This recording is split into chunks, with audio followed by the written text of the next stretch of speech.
Oh, hello. Welcome back here at the Guitar Temple. Did you tell a friend? Did you tell a friend of the Guitar Temple?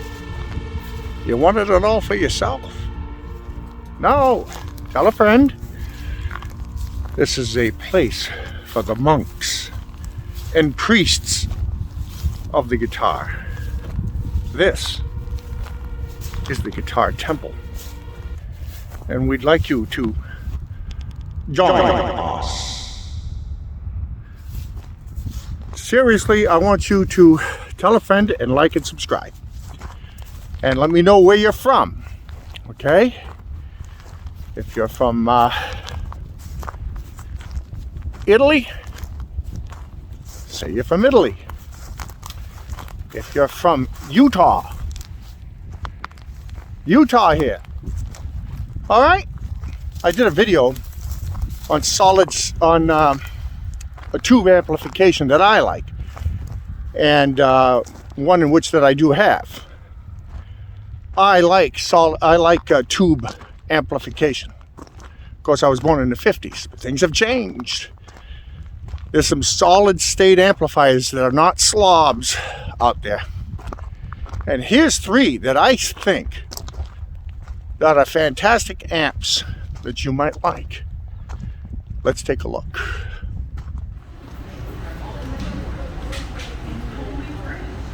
Afternoon, madam.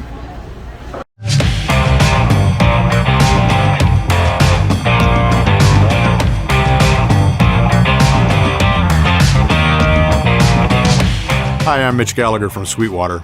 When we're talking about guitar amplifiers, a common question that comes up is which is better, tube or solid state? I've got both types here, a tube amp as well as a solid state amp, and it can certainly be confusing to sort through the benefits of each type of amplifier. In fact, the question gets even murkier because in modern amps, we also have modeling to consider. And there have also been an increasing number of what you might call hybrid amps that combine different technologies together. So let's start our conversation today about tubes versus solid state with some definitions and descriptions of the various technologies involved.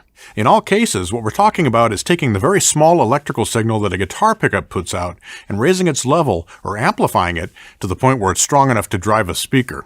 This requires a huge increase in power. To achieve this huge increase in power, amplifiers typically use two stages. The first is a preamp stage, which raises the tiny signal from the guitar pickups to what's called line level. This is the signal level that you might see come out of a studio preamp or compressor or other piece of gear, and similar to the level that most keyboards put out. The preamp stage is where you'd find the gain and volume controls, the different channels, and the tone stack or EQ controls. And it's where the tone of the guitar signal is largely shaped. The second stage of the amplifier is called the power amplifier, and it takes that preamplified signal and dramatically increases its level so that it can cause a speaker to physically move. There typically isn't a lot of tone shaping that goes on in this section, aside from the power amp circuitry, of course, although sometimes you see presence, resonance, and similar controls that actually function inside the power amp section. Between these two stages, the preamp and the power amp sections, is where the effects send and return will be located if your amp has one. Now, the differences come in because designers use different components to build these stages in the amp. In a tube amplifier, typically 12AX7 tubes would be used for the gain and so on in the preamp section. In the power section, you might find 6V6, 6L6, EL84, EL34, KT66, KT88, or other large power tubes doing the heavy lifting. Each of these tube types has a different tonal signature, different distortion characteristics, and different response characteristics, and so on, that contribute to the overall sound quality and feel of the amp. There are some tweaky electronic design things that also affect how the tubes sound. An important one of these is whether the amp is operating Class AB, where pairs of tubes work together to amplify the signal, or Class A, where each power tube is used to amplify the entire signal. There's a big tonal difference, response, feel, and efficiency difference between these two operating classes. A key component here in tube amplifiers is that the power tubes require a transformer to match the tube output with what the speaker wants to see. The transformer also contributes a tonal signature, saturation characteristics, and more to the overall sound. With a solid-state amp, all those tubes would be replaced with transistors. Transistors perform the same function as the tubes, making the signal louder, either in the preamp or in the power amp. There are two approaches here. One uses transistors to directly generate the tone, simply using them in place of the tubes. The other approach is where some of the murkiness comes in. Many amps that technically are solid state because they have no tubes also use digital processing to emulate the function of tube components and tone, whether through modeling, profiling, convolution, IRs, or whatever other technology. Now, both these approaches can work fine. A non-modeling solid-state amp will have its own tone that may or may not be tube-like. Examples would include the Quilter line of amplifiers, the Orange Crush Pro amps like this one beside me, the Roland Jazz Chorus amps, and so on. A solid-state amp with modeling or digital processing will use computer algorithms to recreate the characteristics of tubes and transformers, and it tries to replicate the sound of a tube or possibly even a solid-state amp. I've seen modeled amps that emulate a jazz chorus, for example. All this is fine. When we're talking about tone, it's not the technology that matters, but the result. Still, the technology is what generates the tone, so we need to look at some of the differences. At their most basic, tubes take an incoming signal and make it louder using the electricity coming from the wall outlet. That's why they're known as valves in some parts of the world. Transistors do the same thing. The difference is that tubes are fairly non-linear, meaning their response and characteristics change as the signal level changes. When you push them harder and harder, tubes go gradually and smoothly into clipping, meaning they no longer accurately reproduce the signal. Our ears perceive this as distortion, and it largely consists of additional harmonic content that's added into the signal. With tubes, these harmonics are mostly even order, which tend to sound warm and full. There's also a compression characteristic where the sound gets smoother, the feel for the player gets a bit softer as well, and the notes sustain longer. It's not just a tone thing, but also a touch and feel thing for many players. With a transistor, clipping or distortion comes on more immediately, and the emphasis is on odd-order harmonics, which can have a harsher, more metallic sound. There's less of the compression effect as well, and of course you don't get that extra coloration from the transformer, which tends to be non-linear as well, saturating more as you crank things up, and tending to roll off some of the top end for a warmer tone. However, and this is important, manufacturers have made huge strides with pure solid-state designs. Modern solid-state amps, and I'm not talking about modeling here, but pure solid-state amplifiers sound much more tube-like, for lack of a better way to say it, and the feel is much more tube-like as well. When you do factor in modeling, the emulations can be stunningly realistic. So let's talk about the pluses and minuses of tubes versus solid-state. First, we have the desirable tonal qualities of the tubes: richness, dynamic response, sustain, harmonic content, gentle clipping characteristics, and so on. These have made tubes the go-to for players for decades. We also have the desirable characteristics of the transformers that tubes require: gentle saturation, warm top end, and full bottom end. On the other side of this, tubes and transformers are simply heavy and bulky. There's just no way around it. Tubes are also basically glass bottles with all the air inside removed. This makes them fragile and subject to breakage during transport. Tubes also wear out and their tone changes as they're used over weeks and months. They generally need to be replaced regularly if you're playing a lot, especially if you're pushing the amp hard. And to sound their best, many players find that tubes generally need to be cranked up, which can cause problems if the resulting volume is too loud for the situation. Solid state, on the other hand, does not require heavy transformers, and the components themselves are light and compact, meaning solid state amps generally can be made much lighter and can be made smaller as well. Transistors don't wear out or age and never need to be replaced. They're by definition solid devices, so they're durable and they don't break. Tonally, solid-state amps have made huge strides forward. They now sound and feel very tube-like. And if you do factor in the addition of modeling, convolution, profiling, and other technologies, then the emulation of tubes can be phenomenally accurate. But there are some other considerations. All other things being equal, tube amps tend to sound louder than solid-state amps. So for example, it's likely that a 50-watt solid-state amp is not going to be perceived as loud as a 50-watt tube amp. This is one of the reasons you often see much higher power ratings on solid-state amps. However, the tone of a solid-state amp doesn't change as you change the volume level. It just gets louder or softer. A tube amp, on the other hand, typically does change tone and feel as you change the volume level, and in most cases, a solid-state amp will simply be less expensive than a comparable tube amp. Another consideration is musical genre. Certain genres rely more heavily on tube characteristics. Roots rock, alt rock, and genres where semi-distorted guitar are common may work better with an appropriate tube amp. However, for clean jazz tones, solid state is often preferable for its more consistent tone at different volumes and its clean amplification characteristics. But speaking of clean tones, either a tube or solid state amp should be capable of clear, sparkling cleans, and either can serve very well as a pedal platform.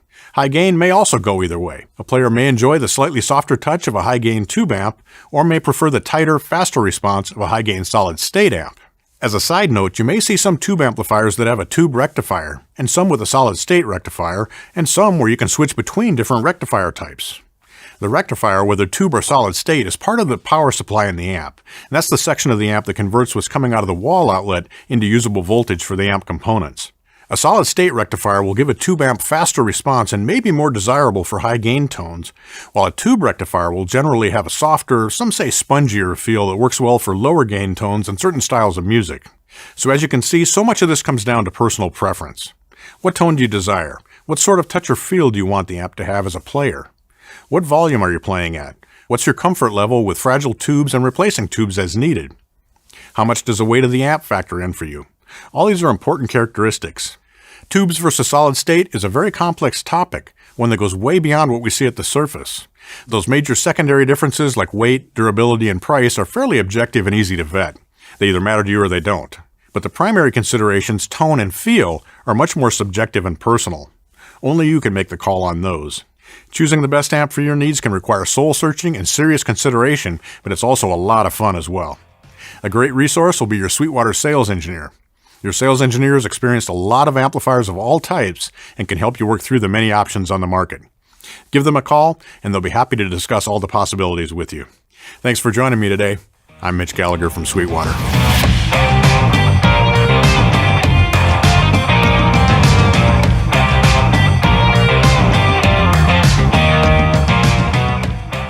This time out, an ultra-versatile, ultra-flexible amplifier from Hughes & Kettner. Let's get started.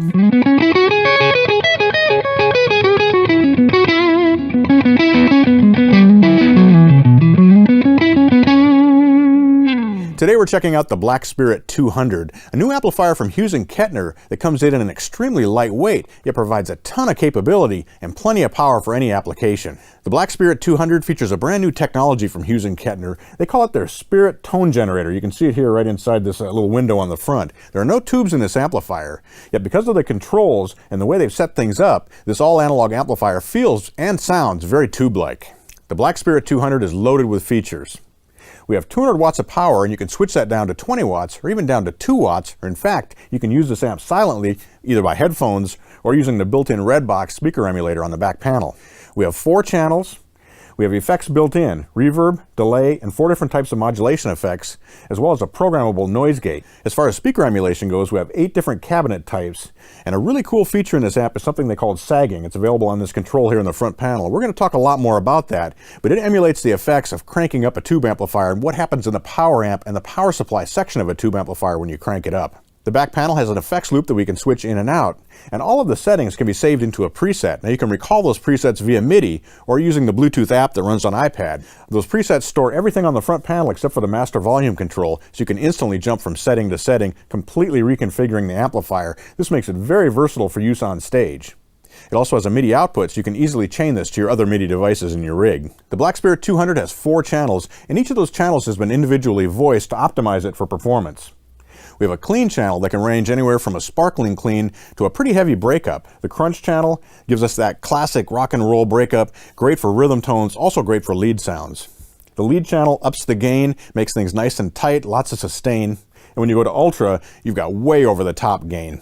Now we can enhance each of those with a boost switch, and the boost has been individually tailored for each of the channels. So for example, on the ultra channel, it tightens up the bottom end and allows you to front end that gain stack.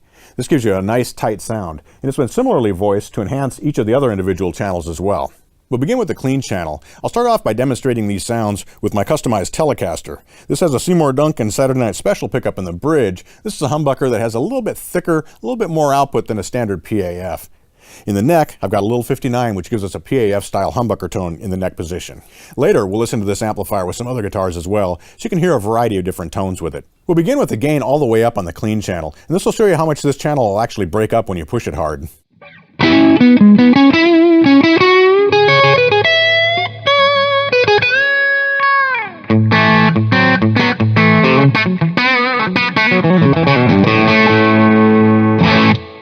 You can hear that we can actually push this channel into pretty heavy distortion. It makes a great rhythm tone.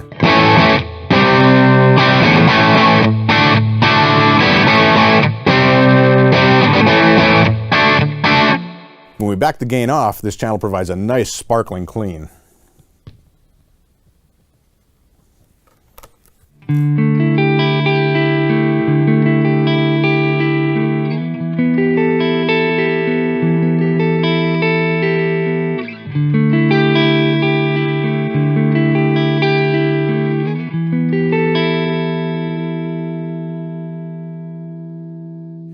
That's a nice American style clean tone, great for clean tones like this, for funk rhythms, or for clean lead parts. On the crunch channel, the gain ranges from a light breakup to a medium gain that's great for lead tones, especially for classic rock type application.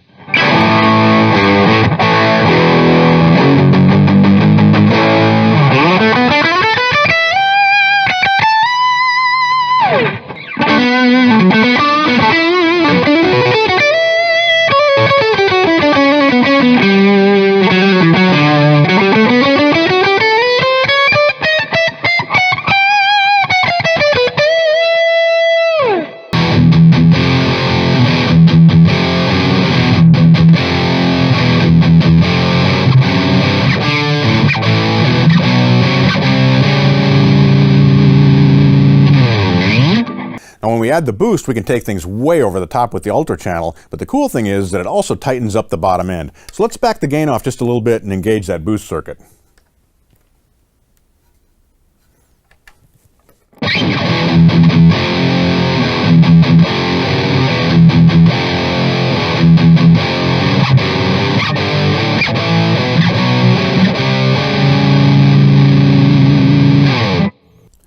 So we'll go back to our clean channel.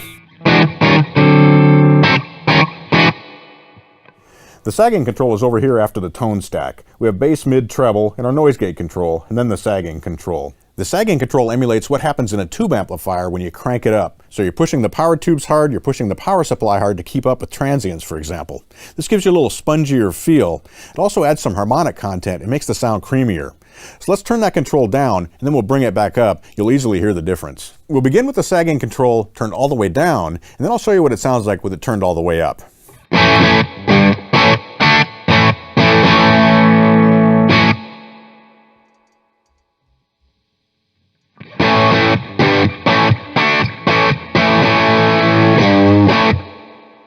As a player, I can really feel that sponginess. It really feels great under your fingers, like a cranked up amplifier. And you can also hear that it sounds like it's adding more gain, but what it's actually doing is enhancing the harmonic content because, again, you're simulating the effect of really pushing those power tubes hard. The combination of the sagging control along with the gain control and the switchable boost on each channel gives you a ton of tone shaping power. You can do a lot just with those three controls.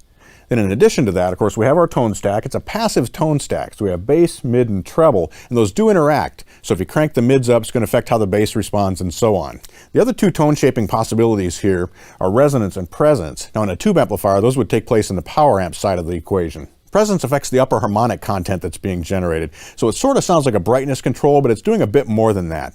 In a tube amplifier, it's controlling negative feedback. Here it's simulating that process. The resonance control simulates what happens when a tube amplifier interacts with a speaker. You can change the resonant frequency, the impedances, what's going on back and forth there, the damping control over the speaker that the amplifier had. This control simulates all of those effects. Each channel also has a volume control. This volume control isn't really for setting the volume. What it's for is for balancing the level of different presets. So if you have a high gain preset, you can balance that against a crystal clean preset. The overall volume level is actually controlled by the master volume control, which is over here on my far right. Many of the controls on the Black Spirit 200 actually have dual functions. For example, when we press effects access, the LED flashes, and that tells us that this upper row of labels is what we're now accessing with the controls. So for example, we have our 4 modulation effects here on the right-hand side of the amp. And those range from chorus,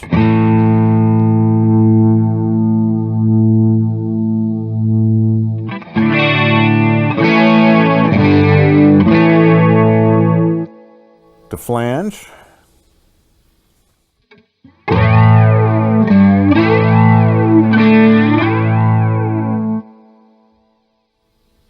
phaser,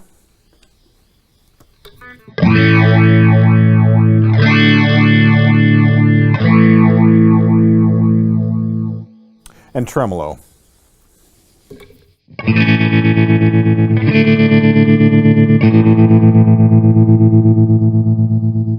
We can also access 3 controls for delay here: delay level, feedback amount, and delay time. So if we bring the delay up, set our time here, bring up the feedback,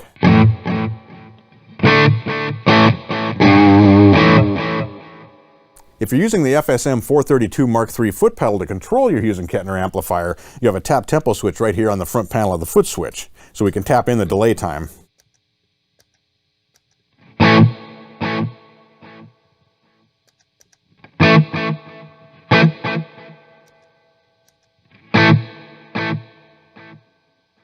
We also have built-in reverb. So we'll bring the delay level down, make sure our modulation effects are down, and we'll bring the reverb up.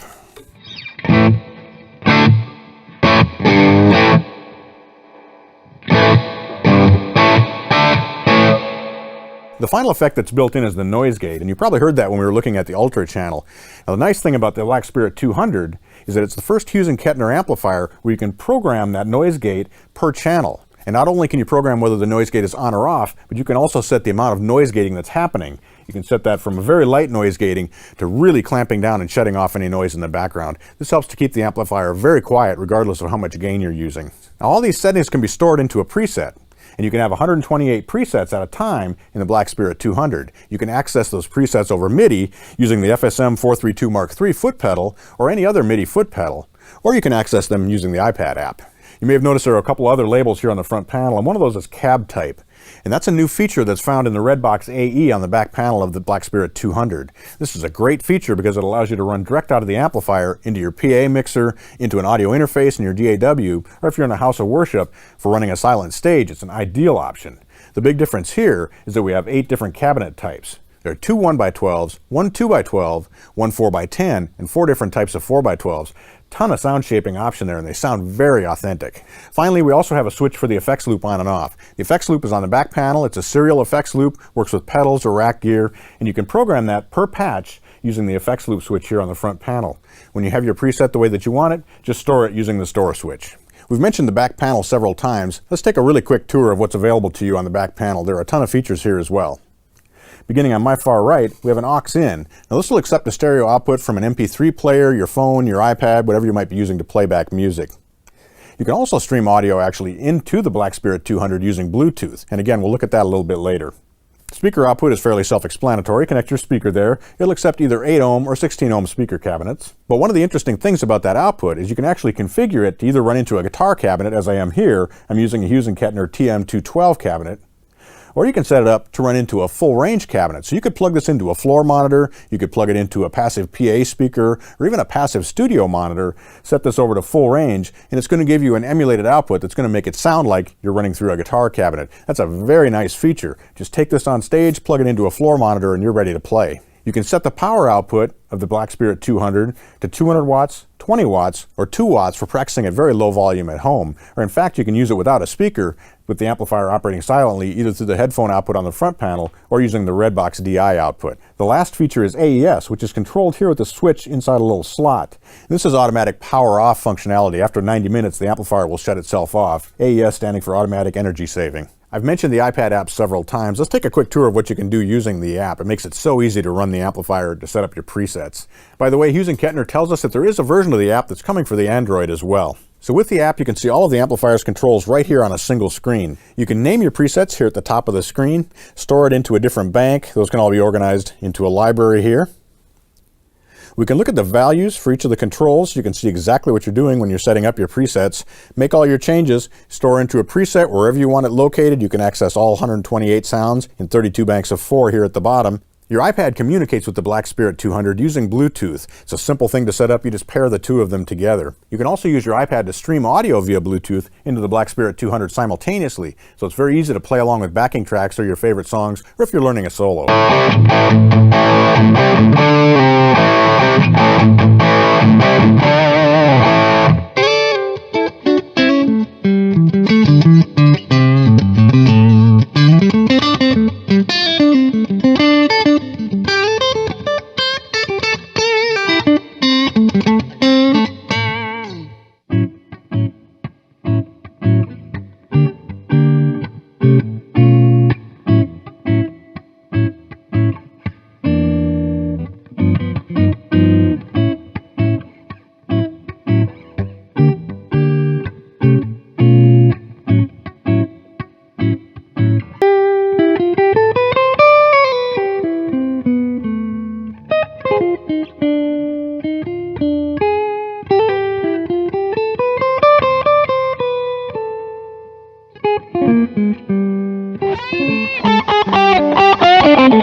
amplifier, it's really important to me to have clarity, reliability, and quality. You have to have variety as well so that it can provide you with a lot of different tones, a lot of different textures, a lot of different features. This amp has really all of that going on at the same time. And it's small and light, so you don't have to lug some huge half stack around with you to get that sound.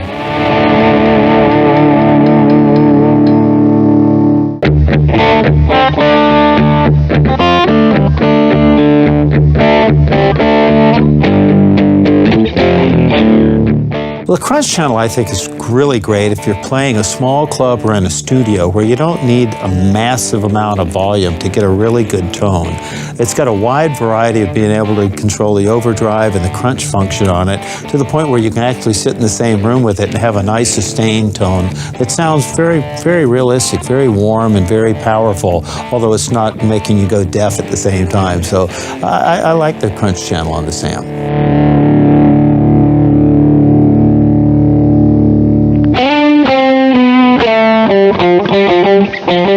The dual tone function on this amp is really great in that it combines the clear channel with the crunch channel, and you can control how much clarity and how much crunch you want in it between the two channels. It's really nice because a lot of time overdrive channels are just too intense, they're too much distortion, and clean channels are just too clean. That combination of those two channels and being able to vary the two tones together is a really nice combination. You can really kind of dial in the amount of clarity and the amount of crunch you want in this amp. It's really nice. I think the various wattage setting on this amp would come in really handy for somebody that wants to be able to have a smaller amp at home, but then when you go play a live show and you really need more power to play in a club or something to cover a larger room, you just kick it up to the next wattage level and it really covers that extra space that you need. It's a great combination of the two wattages for multiple functions.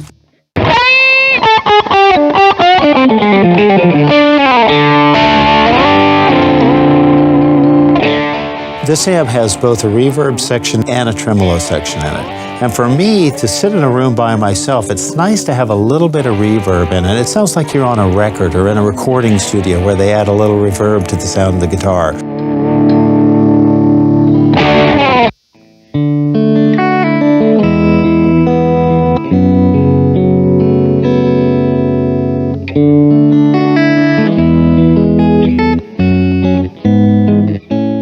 You know, I really like the clean channel on this particular amp, the Blues Cube, because it's very clear. A lot of times clean channels will be very brittle or too bright.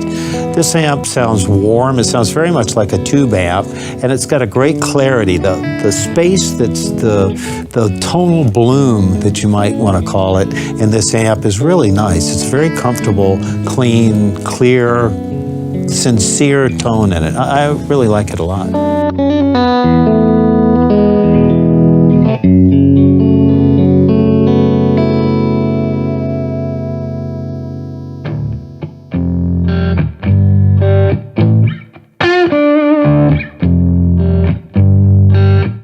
Hi, I'm Paul Hindmarsh from Line 6, and this is the Catalyst family. They are a range of dual-channel, simple-to-use guitar amplifiers that sound and feel great. They all have identical controls and the same great features, and they are available as a 60 or 100 watt 1x12 combo or as a 2x12 200 watt combo. Each amplifier contains 6 original amp designs created with our HX sound design technology. You dial them in using familiar amp controls alongside the reverb and effects knobs. Effect is set to delay by default, but if you do want to dig deeper, there are 18 different effects available and 6 different types of reverb. The 6 original amp designs are probably the most important feature of these amps, so let's jump in and take a listen. First up, it's Clean, which is an original amp design called Clarity. Now this is for a pristine clean tone at all volumes.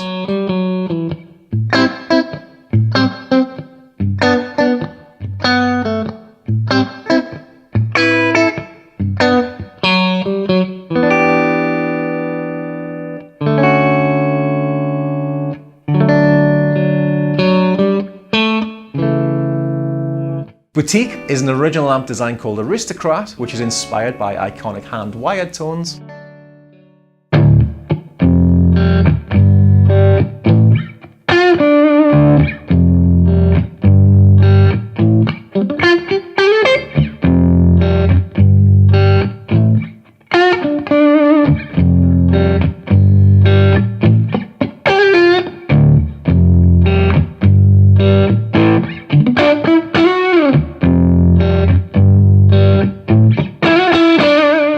Chime is an original amp design called Carillon for those classic chime tones.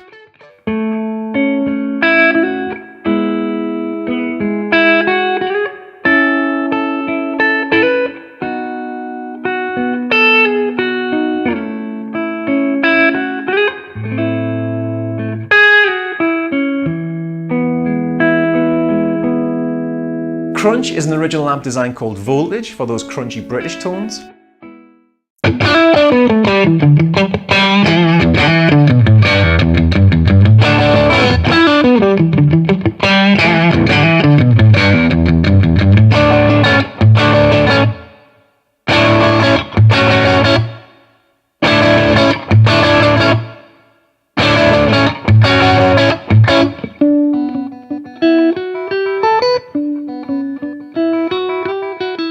Dynamic is an original amp design called Kinetic. Now it's very responsive to touch with lots of mid-gain.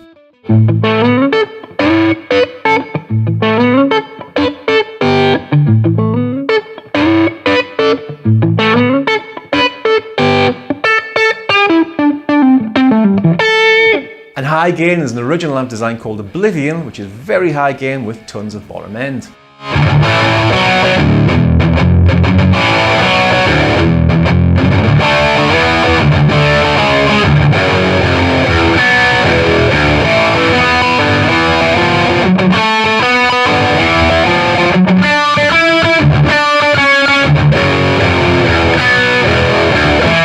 Each amp design also has its own customized boost. Some work like our familiar boost or overdrive pedals, and some make modifications to the original amp designs, maybe adding extra tube gain stages or adjusting the EQ section. This guarantees you get the best sounding boost for each choice of amp. The reverb and effects types can be either changed on the amp panel or by using the free Catalyst Edit app. When changing them on the amp, use the 6 divisions of the selector to choose one of the 6 different reverbs for the reverb knob, and you also use the selector to choose one of the 18 different effects for the effects knob. The Catalyst has 6 different types of delay, 6 different modulation, and 6 different filter synth pitch effects. The back panel has a switch for output power. This takes the volume from mute to 0.5 watts to half power, then to full power with minimal tonal variation, making Catalyst ideal for home use or for stage use. The back panel also features USB for using the free Catalyst Edit app, which works on Mac, Windows, iOS or Android, or for using Catalyst as a 4-channel USB recording interface with reamping. The Catalyst Edit app also allows access to the advanced parameters for the amplifier, the effects and the reverbs. You can plug in an optional Line 6 LFS2 foot switch for channel and effects on off, and the effect switch can be customized to control either effect, reverb or boost, or any combination of the two, and it can also be assigned to tap tempo. The effects loop has a power amp in switch that sends the return signal directly to the power amp, so this is ideal if you're using another modeler and just want to use Catalyst as a powered speaker.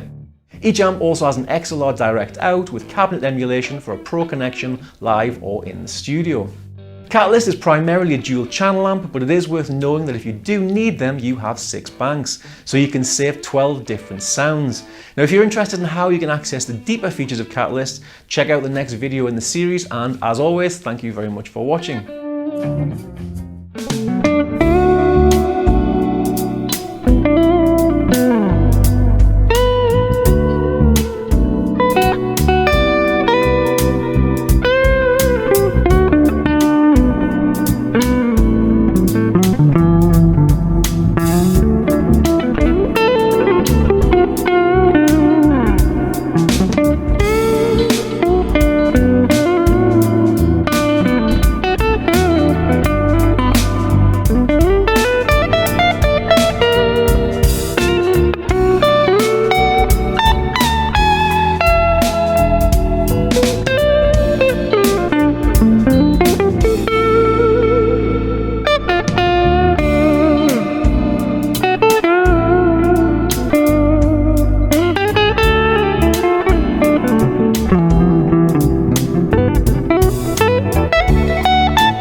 tube guy or are you a solid state guy?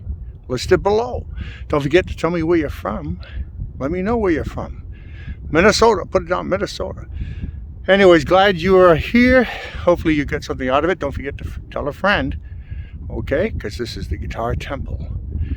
Here at the Guitar Temple, I want you to click right here. This next video, would you please? Click this one though. Click this temple video. And hope to see you again very soon.